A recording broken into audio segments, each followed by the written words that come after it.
Good morning and welcome to our special coverage of the Russian invasion. I'm Ladi Akiri-Dulwale. The headlines. 6 killed in Ukrainian HIMARS attacks on Luhansk.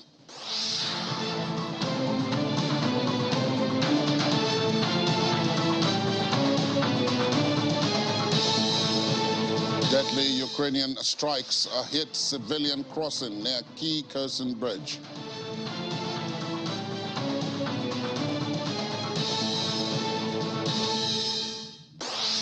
And U.S. President Joe Biden is worried about Ukraine aid if Republicans win Congress.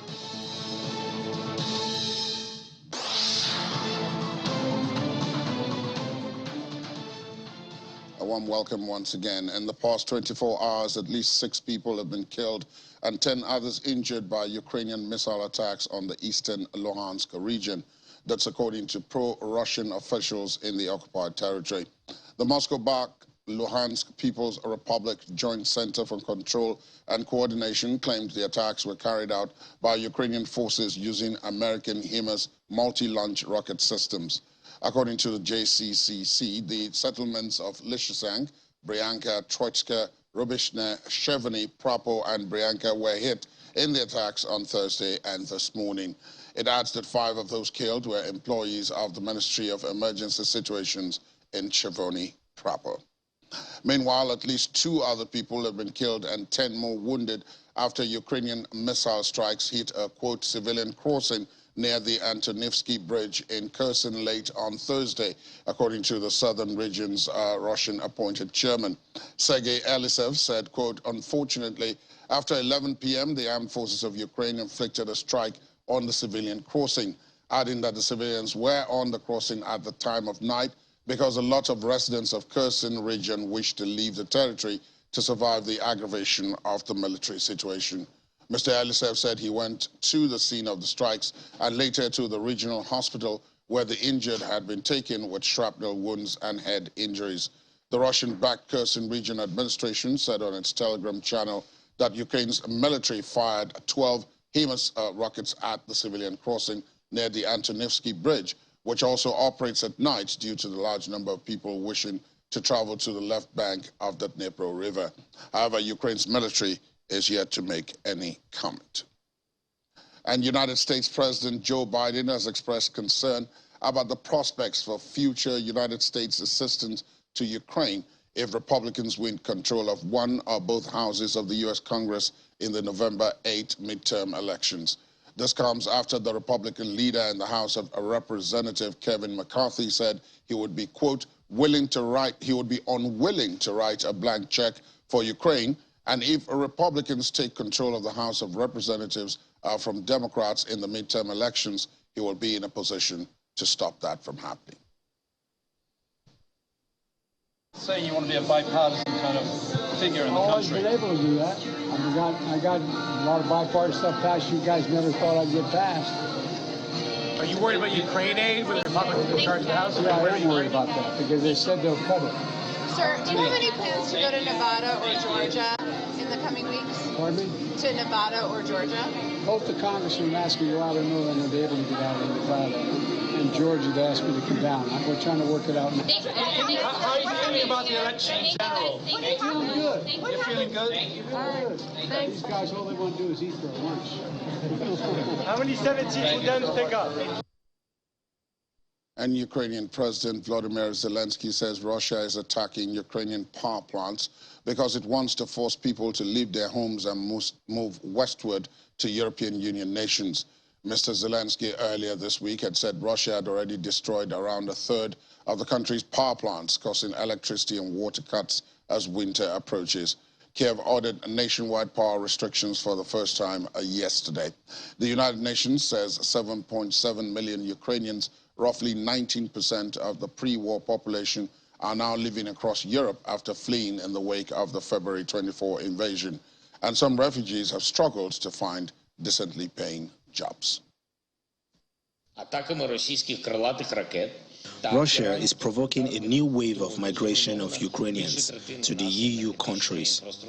Russia's terror against our energy facilities is aimed at creating as many problems with electricity and heat in Ukraine as possible this autumn and winter, so that many Ukrainians as possible go to your countries. We have information that Russian terrorists mined the dam and unit of the Kakhovka hydroelectric power plant. This is one of the largest energy facilities. The dam of this hydroelectric power plant hold a volume of about 18 million cubic meter of water. If Russian terrorists blow up this dam, more than 80 settlements, including Kherson, will be in the zone of rapid flooding. Hundreds of thousands of people could be affected.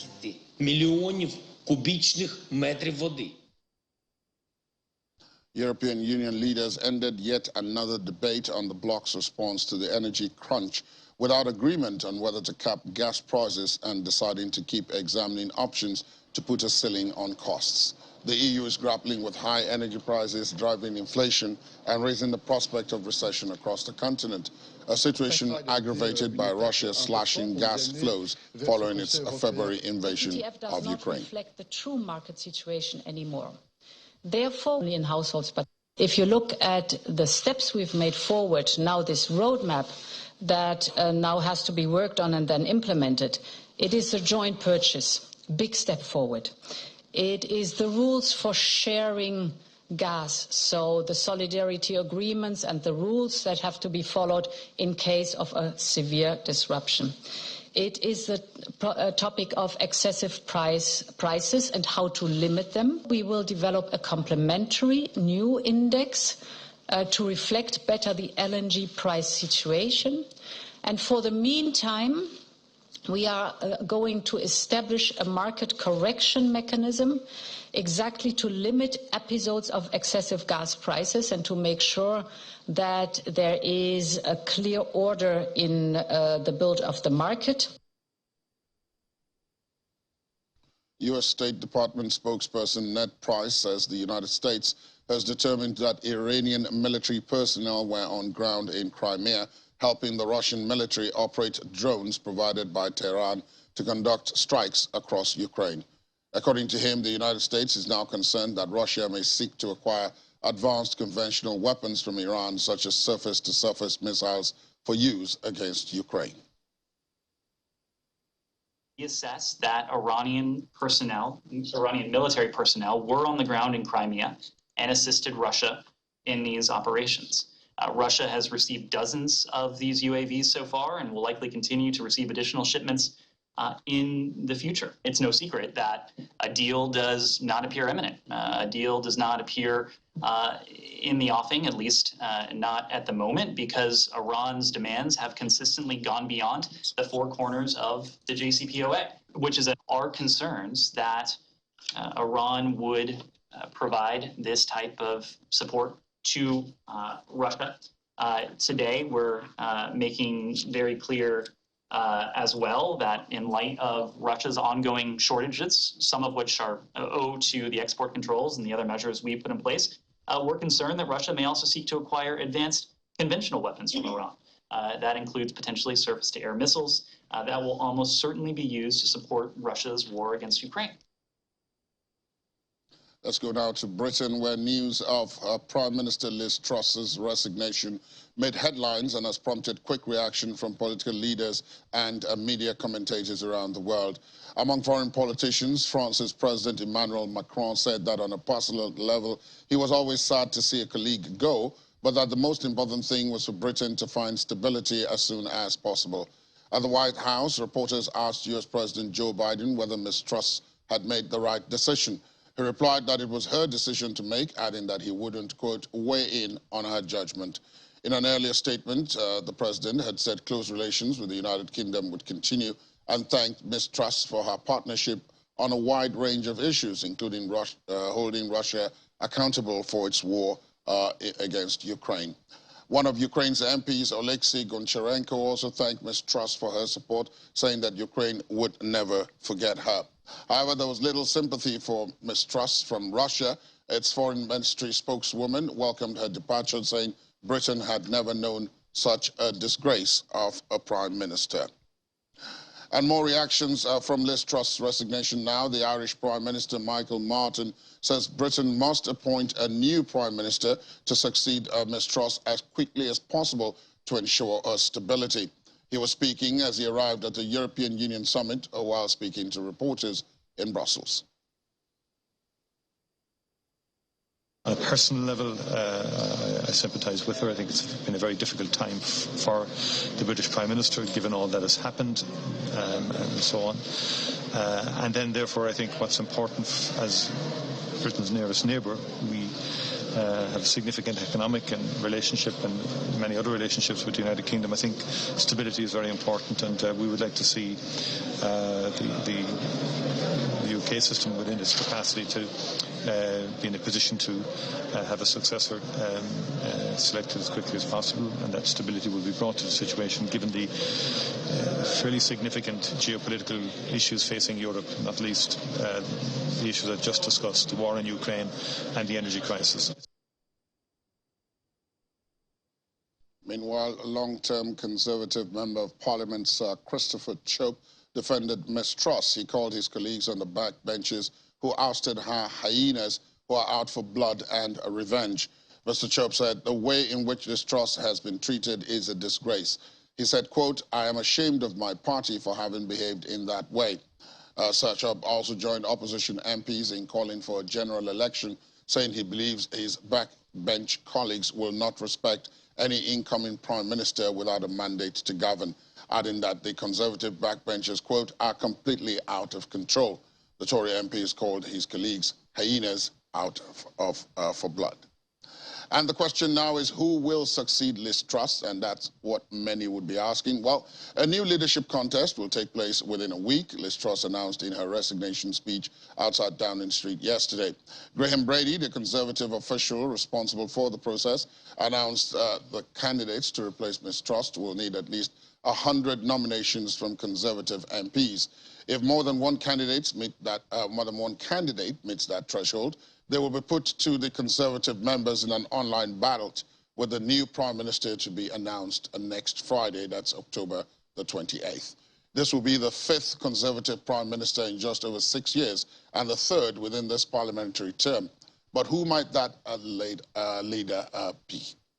Let's talk now to Dr. Tony Agbons, researcher, senior lecturer, Anglia Ruskin University in the British capital, London.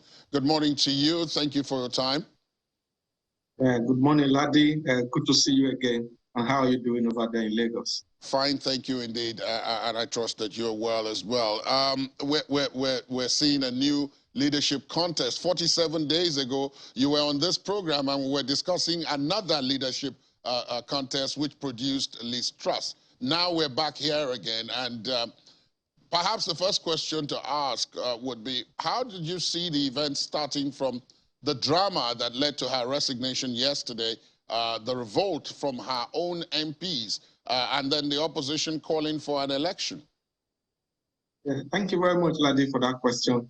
Indeed, you have put it succinctly. This indeed is turned into a theater, sort of. And number 10 Downing Street has become an all-comers affair at the moment. Britain is kind of becoming a laughingstock to the rest of the world. Because the way we are changing Prime Minister now is just like, you know, people changing their clothes, going to work the next day. Like I said in one of our last program here, I did mention that it was very unparliamentary to hear both senior and junior parliamentarians in the UK, speaking publicly about their prime minister the way many have been speaking since the mini budget was released. So it didn't actually come as a surprise to keen observers like us that the PM, Liz Truss, she didn't have any option because she lost the support and the trust of both the front and backbenchers. And when that happens in a parliamentary system like we operate here in the United Kingdom, the alternative is just for her to go. That is precisely what she had to do yesterday. In fact, it's a kind of political turmoil at the moment here in Britain. But why was there so much of a storm anyway? I mean, for those of us who were outside looking in, a mini budget was released by then Chancellor Kwasi Kwarteng, including a number of provisions. Then the reaction of the markets forced a U-turn, and most of those provisions were reversed. A new chancellor was appointed after Kwarteng was sacked. The prime minister came onto the media to admit that a mistake had been made. In fact, I think she said we went too far, too fast, to quote her precisely. And then, of course, all those things having been reversed, a new budget was supposed to come out at the end of this month, and preparations were already on for that. So where was it that she lost the plot, as it were, or lost control? I know that her Home Secretary also resigned in a cloud of controversy. We didn't know how that or what led to that. But where do you think she lost the plot? Yeah, I think British politics is based on trust. And somebody was trying to create a rhyme yesterday. He said, Liz Truss lost the trust. So, comical as that may seem, I think that was what led to her downfall from the office. You know, the way the UK run, they work a lot on credibility, integrity, no matter what, you know, people may say. And they believe that your word should be your bond. So that mini budget actually was the start of the whole crisis. And let me just state here, because as somebody who is on the ground here, that in the Conservative Party, you have people on the left, you have people on the right, and you have those to the center. So Liz Truss is one of those that comes from the right side ideology in the party. So during the electionary campaign, the truth of the matter is that most MPs at the level of choice, most MPs actually picked Rishi Sunak, who had, I think, he had about 137. Liz Truss has about 113 votes. But because two of them were the leading candidate, they had to go to the parliamentary party, and members of the parliamentary Conservative Party, they voted, and Liz Truss got the nod to be PM. So there was already that divide. I think what really worked against Liz Truss is that she made too many promises during her electoral campaign to be prime minister. So there were so many things that she said, and a lot of economists here were like, how is she going to do this? How is she going to do this? For instance, the tax cut that she promised to reduce national insurance that the last chancellor, who was Rishi Sunak, had imposed. She promised to reverse that, which she did. And then there were going to be a huge financial outlay of 60 billion pounds. So the question was always, where is this money going to come from? And Liz Truss was saying that she was going to borrow. And the UK is already a country that has borrowed so much. And there are rules guiding, debt servicing, debt to GDP ratio and all that.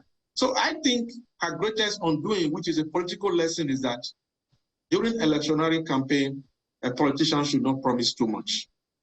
There are lessons in there for politicians, indeed, all over the world, including here in Nigeria, where we are preparing for elections as well. But let me now turn our attention to who could succeed her. In the immediate aftermath of her announcement yesterday, two things came out. There were a couple of names that came up, one of which was Rishi Sunak himself, because it seemed that he was now vindicated by the reversal of all the reversals of his previous policy. That was one. There were one or two people who mentioned Boris Johnson having an opportunity to come back now on that side. And then there were others who said, look, all of this is a situation where we need to go back to the electorate. We need to go back to the British people. There needs to be a general election. But the opinion polls don't support that. The opinion polls don't support the fact that the British people want to go and vote again because they don't expect to vote until 2024 if everything was to hold on as it were. What is your view about this mix? Yes, it's a real mix, Ladi. The bookmaker's favorite, according to opinion polls released as of yesterday, is Rishi Sunak. Because like you have just rightly said, he's been vindicated. And I think this is just a lesson for politicians all over the world. We need to be careful when we make promises. So Rishi Sunak is the leading candidate. Boris Johnson, we don't know yet, one of his key allies. She was saying yesterday that Boris Johnson may stage a comeback, but I beg to differ on that. I don't really think that is going to happen. That would be the miracle of all time if Boris was to stage a comeback. And we all know the circumstances that led to Boris being kicked out. Partygate, issue of credibility, and breaking the law that he actually made during the lockdown. So I don't see that happen. Another person that is also an outsider to clinch the job of Prime Minister is Penny Mordaunt. She's currently the leader of the House of Commons. She was also in the last leadership race. But surprisingly, the current Chancellor, who has also contested for leadership of the Conservative Party in the past, Jeremy Hunt, he has ruled himself out, and understandably so. I think many people in the UK see him as a future Prime Minister, but not for this time. I think he's just being calculative. He's bidding his time, looking at the proper time to come in. There's a lot of mess at the moment. I wouldn't be surprised if Rishi Sunak picks the job. But let me also quickly just put in here that the 1922 committee led by Sir Graham Brady, they met yesterday with the party top guns, and they've made some adjustments in the selection process so as to reduce the time.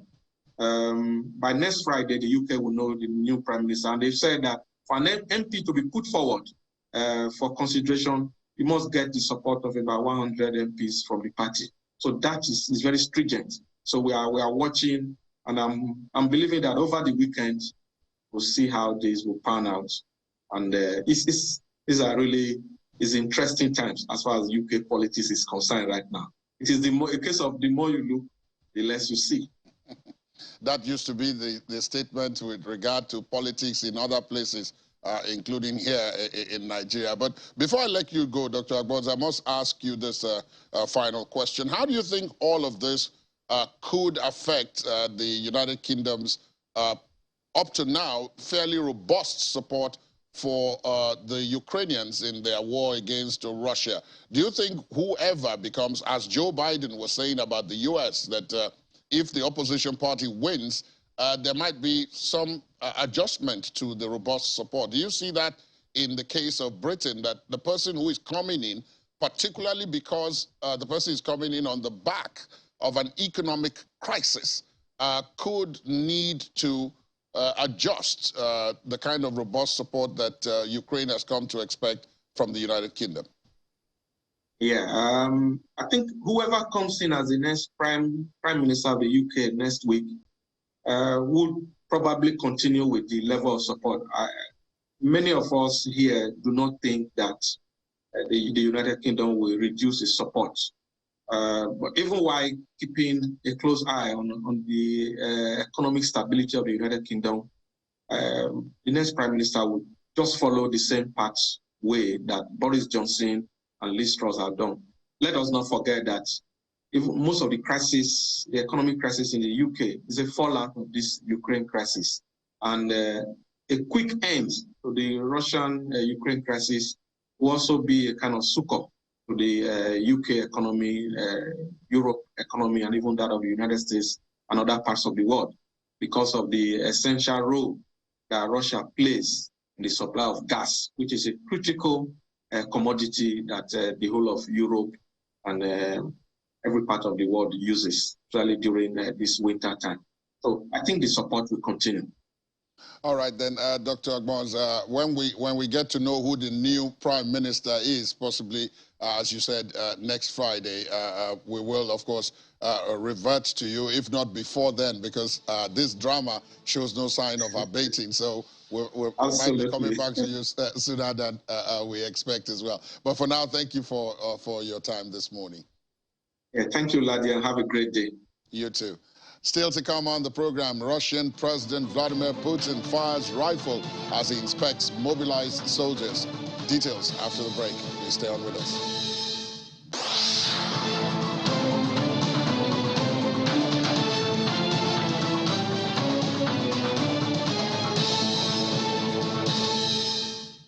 Thanks for staying with us. Welcome back. Attorney General of the United States, Merrick Garland, says his country will be, quote, relentless in its efforts to prosecute war crimes in Ukraine. Speaking after meeting with his German counterpart, Marco Buschmann, Mr. Garland also said that U.S. prosecutors had charged 5 Russian nationals for sanctions evasion and other violations related to shipping military technologies bought from U.S. manufacturers to Russian buyers, some of which ended up on the battlefield in Ukraine. To promote just such collaboration, the German federal government is hosting a meeting of the G7 Ministers of Justice in November. We will be bringing together the world's most advanced economies and liberal democracies to explore how better to coordinate the prosecution of war crimes. Yesterday, the Justice Department unsealed an indictment in the Eastern District of New York against 5 Russian nationals and 2 oil traders charged with a global sanctions, evasion, and money laundering scheme that operated between January 2018 and September of this year. On Monday of this week, our partners in Germany arrested one of the defendants, Yuri Orkov. We are grateful for our partners' work. The indictment alleges that he and a co-conspirator sourced and purchased sensitive military and dual-use technologies from U.S. manufacturers and shipped them to Russia end users, including sanctioned companies that serviced Russia's defense sector.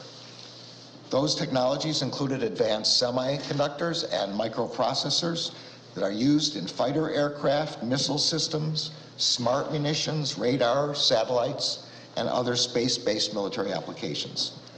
Some of the same electronic components obtained through this criminal scheme have been found in Russian weapons platforms on the battlefield in Ukraine. And as the war in Ukraine nears the end of its 8th month, the Iranian government says it is ready to talk to Ukrainian officials to address allegations that it is arming Russia and plans to ramp up military cooperation with it. In a statement issued late yesterday, Iranian Foreign Ministry spokesperson Nasser Kanani reiterated Tehran's denials about sending drones to Russia to be used in the conflict, and for the first time expressed readiness for dialogue and negotiations with Ukraine to clear these allegations. It comes after Ukrainian Foreign Minister Dmytro Kuleba had said he had proposed to President Volodymyr Zelensky the formal breaking of diplomatic ties with Iran after Russia's latest attacks, which killed several people and damaged infrastructure. Mr. Kuleba said the Ukrainian government had no doubts that Iran's Shahed-136 kamikaze drones were being used in attacks and believed Tehran could possibly continue supplying arms to Moscow. And Russian President Vladimir Putin inspected a training ground for mobilized troops and was shown firing shots from a sniper rifle in footage apparently intended to show his personal backing for soldiers heading to fight in Ukraine. Mr. Putin was accompanied on the trip to Ryazan, southeast of Moscow, by Defense Minister Sergei Shoigu, who reported to him on how the men were being trained. Footage showed a figure who appeared to be Mr. Putin lying flat on the ground and firing from a rifle. The visit came a day after he raised Russia's war footing and declared martial law in 4 occupied regions of Ukraine that he moved to annex last month, in a step condemned as illegal by Ukraine, its allies, and the United Nations General Assembly.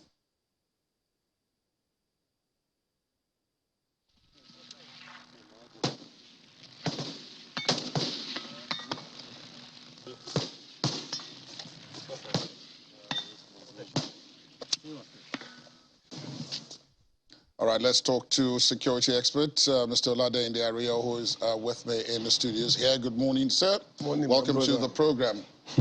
we must remember that Mr.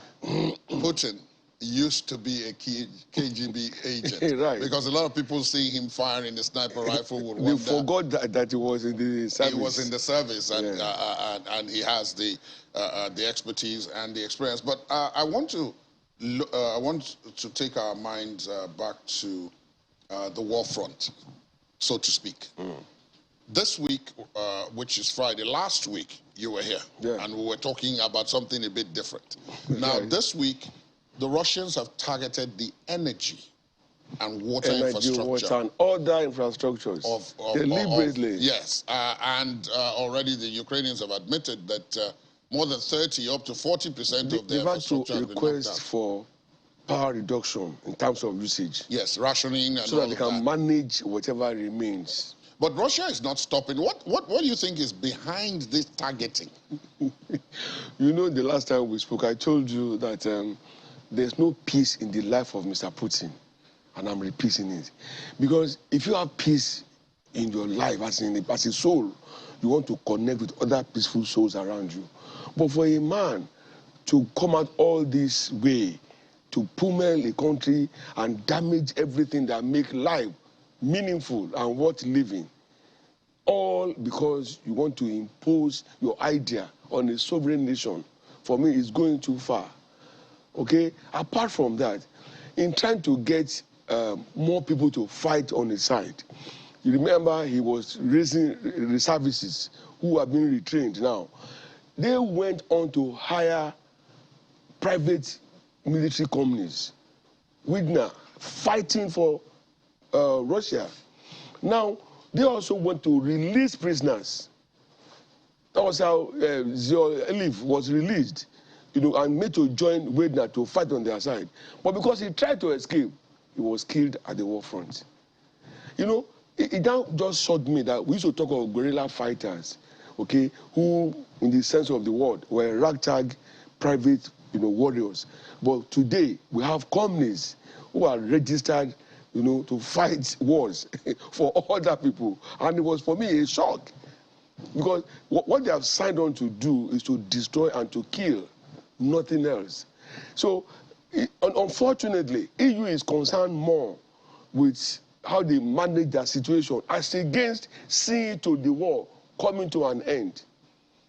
And you still cannot place it that, is it just Putin not being able to withstand Zelensky, and then for his thinking of joining NATO, or that, because he called it, he called Russia the mother, you know, in one of the speeches, Putin said it's mother to Ukraine. But unfortunately, it may be seen to be winning in terms of destroying things. But the human beings who are occupying even territories that they have annexed, they don't seem happy with him. They have to now impose militia laws on them to just make sure they are rooted into agreeing to whatever. And from Kherson last week, they moved about 15,000 people away. Yeah, well, they're saying that that's because they suspected Ukrainians Ukraine. are... But why would Ukraine want to kill its own people? I mean, is it possible? There are Ukrainians living there, not foreigners. Why would they want to kill them? The reason for me is to populate the fighters in Russia.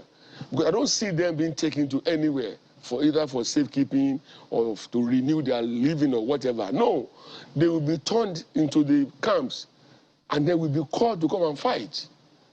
So it's, for me, it's extending. And my fear was, how will it even come to an end? They had the hunger and it didn't, I mean, nothing serious. Came out of it, nothing. And now, as you mentioned that, it brings to my mind the fact that we saw just before I came to you, we saw Mr. Putin inspecting his mobilized soldiers and all of that. So, I mean, given the impression there that regardless of what is being said in many quarters, we're going to go on with this. The Ukrainians naturally are going on with it. No, they are fighting for their homeland, as you know, as has been said repeatedly. So that brings up the question, and that's why I'm happy that you alluded to it when you talked about the UN General Assembly. Right. The grain deal which is allowing a lot, not just beneficial to Ukraine, but it's going to come to an Africa, end. They are hungry. It's even Nigeria is affected. Bread is now very expensive, cake and everything that they do with wheat. Right. And so that brings up the question, that Ukrainian grain deal is about to expire. When it was signed, everybody said, oh, 120 days, that's 4 months. The war will be over by then and so on. The 8th month of the war will be on Sunday. Yeah. So 24th. That's right. So it's not going anywhere. It's not looking like it's going to end anywhere. Now, so what exactly is it? As you mentioned, the European Union is talking about energy prices. That's the one that directly concerns them. They have provided the support that they think they could provide. The United States, the president is also warning that if another party... That's Iran. No, I'm talking about the United States now. Okay. That if Congress is taken over by the Republicans, they made it clear they have problems supporting that they are not Ukraine. going to go all Absolutely. out. They are going to America first. I had the MP yesterday saying that if they should overrun if Republicans should overrun the House, that nobody will agree to signing blank check or something. For Ukraine, just be giving them money. So for me, that's unhealthy, especially when a country like Iran surreptitiously got involved, supplying and executing now drones, missile drones for Russia, and in spite of whatever argument, damages. Yeah, because in spite of whether they are denying or not that whoever is supplying those drones have been extremely effective. Oh yes, I mean the last 72 hours, the damages have been massive, and my daughter was asking me, "Are you still going to Ukraine after the war?" I was like, "Yeah," because he thought, "Where are you going? Everything has been destroyed." It's unfortunate. I mean, and I remember what Berlusconi, the former Italian PM, said, that he didn't ask Putin to go and destroy Ukraine, but to take out Zelensky. Now, as that mission failed, okay, I have now said, okay, I will destroy the entire, because I don't understand the motive. If it is annexation or territorial expansion, are you going to now be annexing damaged and destroyed territories? Where will the human beings who will pull those places, where will they come from? Because I keep saying, when you bomb a building or a facility, there will be human beings there. You also kill people. The numbers they are giving us, the estimates, at the end of it all, you will see that they've decimated the Ukrainian population. And the demographics, when they get, the demographers, when they get in there and come with new population figures, they will see the difference in real terms. Of what had transpired beforehand and what is now transpiring. Exactly. And I saw the report last week that Pope Francis was stepping in. I had thought that by today he would have done much, but it just went down like that. And if you go online, several foreign news agencies, they've blocked Africa. You can no longer access their platforms for updates on this crisis. So it's looking a lot more confusing than before. And I'm worried because humanity is running around doing whatever. You and I, we are here talking, and people are being murdered mindlessly. In other parts of the world. Yeah. Everyone who is right-minded should be worried as you are. Yeah. And as indeed. And let me repeat it again, because it has also shown UN as a lake, or is it dumb lake, or call it a lame dog, right? Yeah, lame dog. Because people struggle. Some nations, they borrow to pay the annual subvention. And they will be asking, if this could happen to Ukraine, for instance, Benin could be wondering, if Nigeria should decide to overrun Benin or Togo, who will come to their aid? Is it AU? When the almighty UN, the global police could not do anything in this case. There are a lot of questions. Even ICC is handicapped. They open a file. They want to start raising But you need to get to the place and get the Exactly. It's so the problems are just expanding and extending by the day. Mr. Olade Dario, thank you. Thank you for your time this morning. Thank you. Thank you, my brother. Let's take a break, and when we come back, energy crisis speeds up Italian LNG terminal project. In spite of protests, please join us again.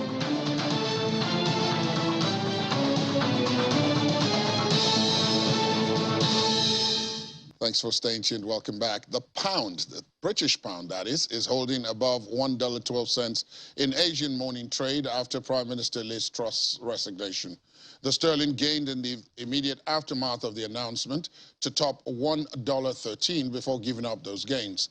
The pound is trading at $1.12, down by 0.26% at 0306 British Standard Time this morning. And fears of gas shortages did not stop protests against the new liquefied natural gas terminal proposed for Piombino, where the mayor and citizens took to the streets to express their dissatisfaction. That's in Italy. As part of a plan by the outgoing government of Mario Draghi to replace dwindling Russian gas pipeline supplies in the wake of its invasion of Ukraine, Rome has mandated gas grid operator Snam to spend about $400 million to set up a new floating storage and regasification unit and have it operational by the end of March next year. A new rightist government, expected to be led by Giorgia Meloni, could be sworn in as soon as next week, with no sign that Rome's line on the Piombino project, endorsed by Italy's industrial lobby Confindustria, could be changed. Piombino's port, which links the mainland with Elba Island, a popular holiday destination, will allow an easy transport of gas to the densely populated and industrialized north of Italy. The most serious thing is that it will pollute the whole sea, from Piombino to Follonica in a year's time with the regasification plant. And there will be foam that will reach all the way to the top of the beaches, according to some of the protesters.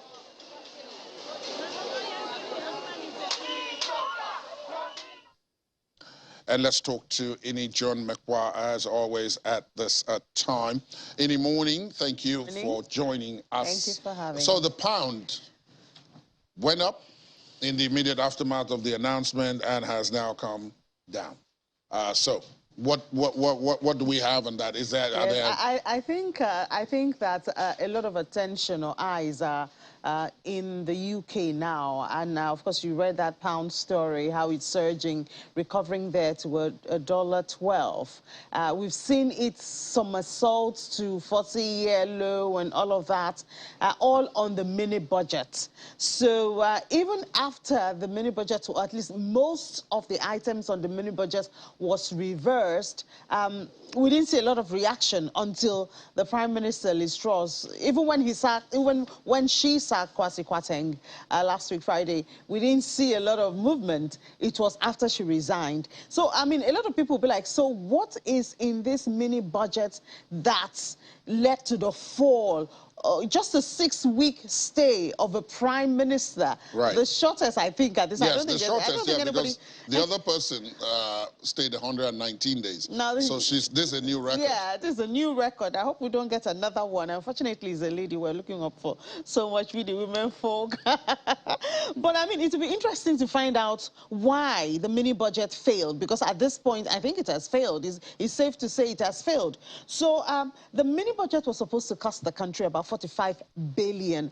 At a time like this, the first question that was asked is, how is it going to be funded?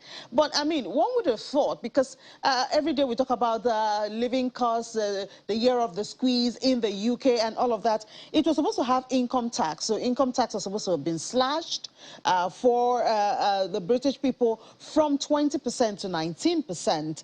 And then people who earn more than £150,000 were supposed to pay 45%, but that was also reduced, so everybody will now pay 40%. So, of course, that's another aspect where the government was supposed to be making some money, perhaps, to fund some of these $45 billion.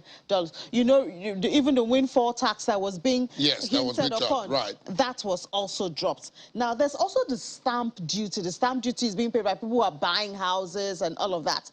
That was, well, the free band was hiked. It used to be £125,000. So if a house costs more than £125,000, then you should pay a stamp duty. If it costs less than that, you're not supposed to. Now that was hiked to £250,000. So that means almost everybody could buy a house and not pay. So there goes another avenue to fund this budget. Exactly. You know, then there was the energy one. The energy one, of course, a lot of people Everyone welcomed it because energy prices were surging and all of that. Then there was the cap. You know, that's between 2,500 per household, and then there was one for businesses and all of that. And you remember we talked about how some energy providers in the country had already come to say they will have to shut down, that they are not able to continue. Who's going to take care of them? Who is going to subsidize when you put a cap on it? On it. That means they cannot charge based on their services. They have to charge based on the cap. Who's going to take care of the difference? So there goes another way of adding to all of that. You know, and then you and I, if we had decided to go to the UK, then we won't have to pay VAT. You know, the shopping. Yes, the shopping, what used to be known as tourists moving around, yes. They won't have to pay. Then I think the one that was most controversial was the bankers' bonuses. So if you're a big guy in the bank, you were now limited that you cannot get bonuses more than twice your income. Okay. Now that was removed. So that means you could get any kind, at all. any level. I think that was really sensitive, you know, and it raised a lot of eyebrows. So all of this, when they sat down and calculated what the government was going to be losing from this, it was going to cost 45 billion pounds at a time when the world is facing global headwinds, inflation, GDP dropping.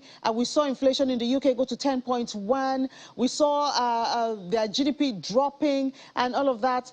And then you now say you want this to be another burden on the government. I mean, IMF, I think IMF was one of the major voices, apart from Britain people, major voices that criticized that mini budget. And unfortunately now it has led to Liz Truss's departure. Of course, there are other implications of this. Yes. And I'm sure Ini will... We'll have an elaborate conversation with Juliana later. Indeed, and that I promise you will enjoy. So do watch out for that. That comes up on Business Morning after this program. But for now, Ini, thanks. Thank you for having me. And just before we go, a quick look at sports stories out of the conflict. Ukrainian football legend Andriy Shevchenko has thanked AC Milan for its, quote, incredible effort in offering support to his country amidst the war with Russia.